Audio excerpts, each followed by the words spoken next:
Donc la chaîne de transmission chez nous, les musulmans, c'est quelque chose de très important et malheureusement, c'est quelque chose que nous avons négligé. Lorsque quelqu'un vient nous rapporter une information, on ne va pas la vérifier. On ne va pas lui demander d'où elle provient. Alors que notre communauté s'est différenciée des autres avec cela.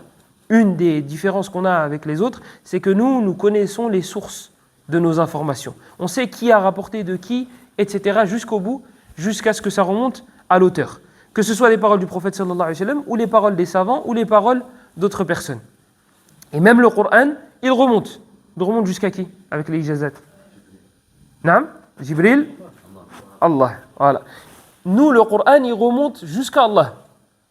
Avec les ijazat, les chaînes de transmission, les diplômes, on a des chaînes de transmission qui remontent jusqu'à Allah. Dans les hadiths du prophète sallallahu alayhi wa sallam, on a des chaînes de transmission qui remontent jusqu'à lui. Et dans les paroles des compagnons, c'est la même chose. Et dans les paroles des tabi'in, c'est la même chose. Donc, hiya ummatul isnad.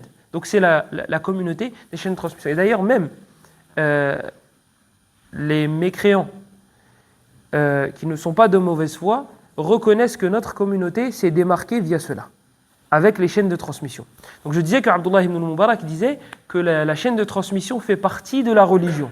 Et Sufyan al-Thawri, rahimahullah, il disait c'est l'épée du croyant, les chaînes de transmission. Parce que tu vas savoir si ça c'est authentique ou pas, si le prophète a vraiment dit cette parole ou pas, parce qu'il y a plein de répercussions derrière.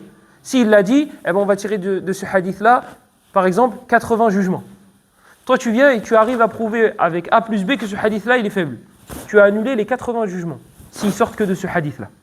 Donc, c'est très important de fouiller dans les chaînes de transmission pour ceux qui ont étudié et ont appris à différencier le bon du mauvais. Et la dernière parole que j'ai citée, c'est celle de Zuhri, rahimahullah. Zuhri, une fois, il a donné un hadith. Et Sufyan ibn Uyayna, il a dit « Hatihi bila isnad ».